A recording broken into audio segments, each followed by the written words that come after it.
हाय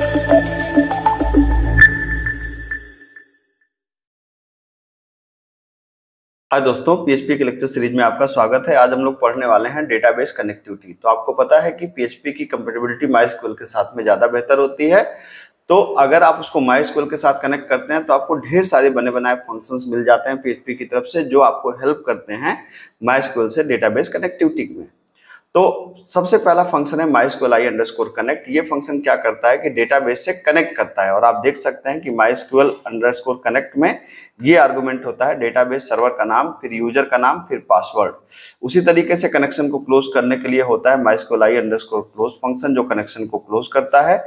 और ये तमाम फंक्शंस हैं जिनका हम लोग इस्तेमाल कर सकते हैं। तो सबसे पहले तो आप इन फंक्शंस को कहीं पर नोट डाउन कर लें, ये आपको हेल्प करेंगे। ठीक है, अब जैसे मुझे इस चीज को देखना है तो आइए हम लोग इस चीज को देखते हैं वन बाय वन कि किस तरीके से कनेक्ट कर सकते हैं। तो सबसे पहला काम तो होगा कि आप जाकर के एक टेबल बनाएं। तो मुझे आपको पता है कि यहाँ पर अगर आपको एक टेबल बनानी है तो आपको क्या करना चाहिए, यहाँ पर जाइए आप, यहाँ पर HTTP यहाँ पे टाइप करिए लोकल होस्ट, और लोकल होस्ट के अंदर आप ओपन करिए PHP MyAdmin। यहाँ पर एक टेबल बनाइए, जिस टेबल में जाकर के हम लोग रिकॉर्ड को रखेंगे, फिर उसको अपने प्रोग्राम से कनेक्ट करेंगे।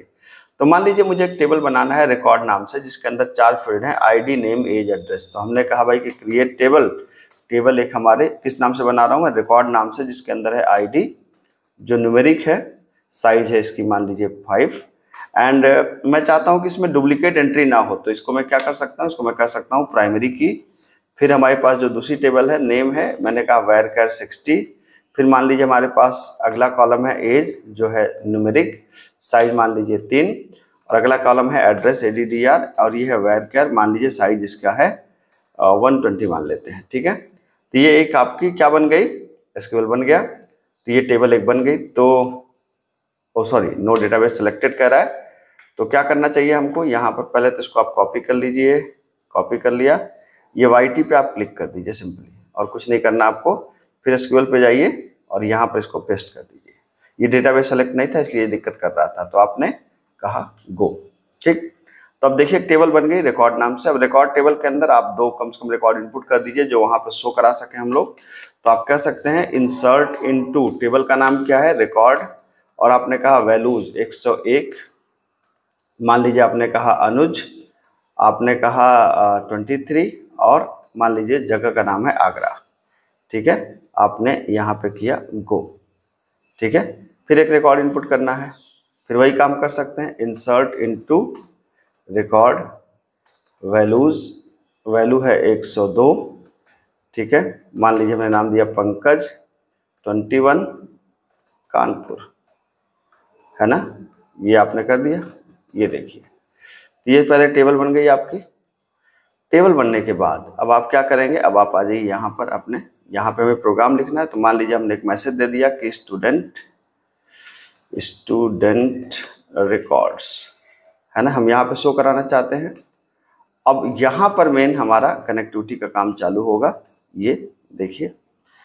तो क्या करेंगे हम लोग, यहाँ पर आ जाइए। सबसे पहले क्या करेंगे, MySQL_i_connect, ये डेटाबेस से कनेक्ट करने का काम करता है। और आर्गुमेंट क्या लेता है, डेटाबेस के सर्वर का IP या होस्ट नेम। तो डेटाबेस सर्वर कौन सा है, आपका सिस्टम ही तो डेटाबेस सर्वर है इस समय। ठीक है, तो आप यहाँ पे क्या कर सकते हैं, यहाँ पे कर सकते हैं लोकल होस्ट, यूजर का नाम, डेटाबेस के यूजर का नाम बाय डिफॉल्ट होता है रूट, और डेटाबेस के पासवर्ड का नाम बाय डिफॉल्ट होता है ब्लैंक। ठीक है, अगर आपने इसमें कोई छेड़छाड़ नहीं करी है तो। और ये कनेक्शन एक रेफरेंस देगा, एक ऑब्जेक्ट बनाएगा। जैसे मान लीजिए नाम हमने दे दिया कॉन, तो कॉन नाम का एक ऑब्जेक्ट बना, जिस ऑब्जेक्ट के अंदर डेटाबेस कनेक्शन हो गया। ठीक है, तो आप कह सकते हैं कि इफ नॉट कॉन, मतलब अगर कनेक्शन नहीं हो पाया है, अगर कनेक्शन नहीं हो पाया है तो आप कह सकते हैं, एक फंक्शन होता है डाई, और आप कह सकते हैं डेटाबेस नॉट कनेक्टेड। ठीक है, अदरवाइज अपना काम करिए। तो डेटाबेस नॉट कनेक्टेड, अदरवाइज हम मैसेज दे सकते हैं क्या, एल्स में आप चाहें तो मैसेज दे सकते हैं क्या, इको डेटाबेस कनेक्टेड। तो सबसे पहले तो ये चेक कर लीजिए कि डेटाबेस कनेक्शन हो रहा है कि नहीं हो रहा है। तो यहाँ पर जाइए, आपके MyPHP के अंदर इंडेक्स नाम का प्रोग्राम मैंने बनाया है, ये देखिए डेटाबेस कनेक्टेड आ गया। अब यहाँ पर देखिए डेटाबेस कनेक्टेड कब नहीं होगा, जैसे आपने कुछ गड़बड़ दे दिया, जैसे आपने यहाँ पे रूट की जगह कुछ और दे दिया, तो मान लीजिए ये आपने कुछ गड़बड़ कर दिया। अब डेटाबेस जब आप कनेक्ट करेंगे तो ये डेटाबेस कनेक्ट नहीं होगा। ठीक है, ये देखिए डेटाबेस नॉट कनेक्टेड आ गया ना आपका। इसका मतलब यह है कि डेटाबेस भाई नहीं कनेक्ट हो रहा है। जब नहीं कनेक्ट हो रहा है तब मतलब आपने लोकल होस्ट का नाम गड़बड़ कर दिया या यूजर नेम गड़बड़ कर दिया, तब वो कनेक्ट नहीं होगा।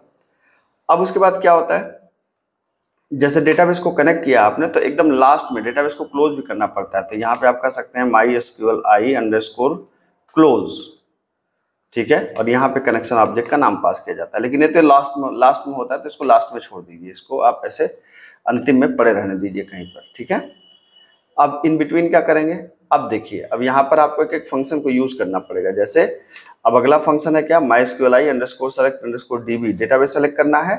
तो डेटाबेस का नाम क्या था, ठीक है, तो यहाँ पे देखिए DB हैंडल और यहाँ पे डेटाबेस का नाम। तो दो बातें होना चाहिए यहाँ पर, क्या है कि यहाँ पर डेटाबेस का नाम क्या था YT और टेबल का क्या नाम था रिकॉर्ड। तो ये आप याद रखिएगा इस बात को। ठीक है, तो यहाँ पर आप आए, आपने कहा क्या कि MySQLi_select_db और यहाँ पर कनेक्शन ऑब्जेक्ट का नाम कौन, और फिर यहाँ पर डेटाबेस का नाम। डेटाबेस का नाम क्या था, YT नाम से मैंने डेटाबेस बना रखा है। तो ये डेटाबेस सेलेक्ट हो गया। अब डेटाबेस तो सेलेक्ट हो गया भाई साहब, अब क्या करें। अब डेटाबेस जब आपका सेलेक्ट हो गया तब आपको क्या करना चाहिए, अब आपको कोई क्वेरी लिखना चाहिए कि आप करना क्या चाहते हैं। तो इसका क्या सिंटैक्स है, MySQLi_query, यहाँ पे कनेक्शन ऑब्जेक्ट का नाम और यहाँ पर फिर जो आपकी जो क्वेरी आप पास करना चाहें। तो एक फंक्शन, एक वेरिएबल बना सकते हैं SQL नाम से, यहाँ से कुछ भी आप एक वेरिएबल बना लीजिए और इसके अंदर क्वेरी लिख दीजिए। तो आपने कहा सेलेक्ट स्टार फ्रॉम, टेबल का नाम क्या है रिकॉर्ड, आपने रिकॉर्ड नाम से आपने क्वेरी लिख दिया। अब आपने कहा क्या MySQLi_ क्या क्वेरी, और इस क्वेरी के अंदर आपने क्या पास कर दिया, SQL पास कर दिया। ठीक है, तो जब आपने कहा कि सेलेक्ट स्टार फ्रॉम रिकॉर्ड, तो सारे रिकॉर्ड आकर के SQL के मतलब सारे रिकॉर्ड आ जाएंगे। अब सारे रिकॉर्ड जब आएंगे तो क्या होगा, MySQLi क्वेरी करता क्या है, return true or resource if successful, false otherwise. मतलब MySQL क्वेरी रिटर्न करता है रिजल्ट सेट, मतलब जो रिकॉर्ड आएगा उसको करता है। तो अब यहाँ पर क्या है कि एक वेरिएबल आप बना लीजिए रिजल्ट सेट। ठीक है, मान लीजिए आपने उसका नाम दिया RS। ठीक है, तो अब जो भी मतलब सेलेक्ट स्टार फ्रॉम रिकॉर्ड मतलब जो भी रिकॉर्ड आएंगे वो RS के अंदर चले जाएंगे आपके। अब आपको क्या करना है, अब हमें यहाँ पर ये समझना है कि जितने भी रिकॉर्ड आए हैं वो हो सकता है एक रो हो, दो रो हो, तीन रो हो, चार रो हो। तो हमको क्या पता कितने रिकॉर्ड हैं, तो रो को फेच कैसे किया जाता है, उसके लिए फंक्शन होता है MySQLi_fetch_array और इसके अंदर पास क्या किया जाता है रिजल्ट सेट, और रिटर्न क्या करता है ये रो। ठीक है, तो कैसे लिखेंगे हम लोग, हमने लिखा कि MySQLi_fetch_array और यहाँ पे लिखेंगे रिजल्ट सेट का नाम। ठीक है, और ये रिटर्न क्या करेगा, ये रिटर्न करेगा किसको, रो को, मतलब एक रिकॉर्ड को इनपुट करेगा। तो आप देख सकते हैं कि जैसे ये अब भाई किसी भी टेबल के अंदर अभी तो हमने 2 रिकॉर्ड किए हैं, कल को 10 रिकॉर्ड होंगे, 20 रिकॉर्ड होंगे, 50 रिकॉर्ड होंगे। तो अब ये तो सिर्फ एक ही रिकॉर्ड को फेच करेगा ना, ये मल्टीपल रिकॉर्ड को तो फेच करेगा नहीं। तो आपको क्या करना चाहिए, आपने कहा भैया इसमें लूप लगा दो, जब तक रिकॉर्ड मिलता रहे तब तक लूप चलती रहे। ठीक है, और फिर आपको करना क्या है, आपको प्रिंट कराना है। तो आपने कहा इको क्या, यहाँ पे आप कह सकते हैं रो के बाद यहाँ पर कह सकते हैं कॉलम नंबर 1। तो कॉलम नंबर 1 का नाम क्या था ID, आप यहाँ पे दे सकते हैं। फिर यहाँ पर इसके साथ में थोड़ा सा आप चाहें तो एक गैप लगा सकते हैं कि थोड़ा गैप दिखे, ये दे दिया आपने। फिर दूसरी रो में इको, दूसरा रिकॉर्ड क्या है रो, और यहाँ पे क्या था नेम के साथ भी थोड़ा सा गैप दिखे, ये थोड़ा सा गैप लगा दिया। फिर इको अगली रिकॉर्ड क्या था, जो टेबल की फील्ड थी मैं उसका नाम लिख रहा हूँ यहाँ पर, एज थी, उसके साथ में भी थोड़ा सा गैप लगा दीजिए। ठीक है, और अगला रिकॉर्ड क्या था, इको $रो, एड्रेस था ADDR, और यहाँ पर आप गैप मत लगाइए, यहाँ पे BR लगा दीजिए, इससे लाइन चेंज हो जाए। ठीक है, अब देखिए थोड़ा सा अलग अलग रिकॉर्ड दिखे, इसके लिए मैं एक हल्का सा ये भी कर दे रहा हूँ कि इको एक मैं ऐसे लगा दे रहा हूँ। ठीक है, थोड़ा सा बस ऐसे थोड़ा सा कि क्लियर कट दिखे कि एक रिकॉर्ड के बाद दूसरा रिकॉर्ड आ गया है, ये मैंने ऐसे कर दिया। सही है, तो ये मैंने लगा दिया आपको, आप देख सकते हैं यहाँ पर। अब देखिए यहाँ पे जा करके आप इसे रन कराइए इसको, ये देखिए MySQLi क्वेरी एक्सेप्ट 2 आर्गुमेंट्स। ठीक है, बिल्कुल ठीक है भाई, ये 2 आर्गुमेंट्स यहाँ पे देना चाहिए क्वेरी के अंदर, एक देना चाहिए डेटाबेस कनेक्शन का नाम और एक देना चाहिए एसक्यूएल का नाम। ठीक है, अब देखिए यहाँ पर आपने देखिए डेटाबेस कनेक्टेड 101 अनुज 23 आगरा, 102 पंकज 21 कानपुर। हालांकि ये रिकॉर्ड भी बहुत फॉर्मेटेड नहीं है। अभी जैसे डेटाबेस कनेक्टेड आपने कर दिया तो इसको आपको लगा देना चाहिए था यहाँ पे BR। तो अब देखिए यहाँ पर थोड़ा सा बेहतर आएगा। ठीक है, तो 101 अनुज 23 आगरा, 102 पंकज 21 कानपुर। तो आपको रिकॉर्ड डेटाबेस कनेक्ट तो हो गया। हाँ, अब ये फॉर्मेटेड नहीं हुआ, अब ये खूब सुंदर ढंग से नहीं आ रहा है, तो खूब अच्छे ढंग से आए इसके लिए हम लोग अगले लेक्चर में देखते हैं कि इसको किस तरीके से हम लोग सजा सकते हैं। मिलते हैं अगले क्लास में। Thank you so much.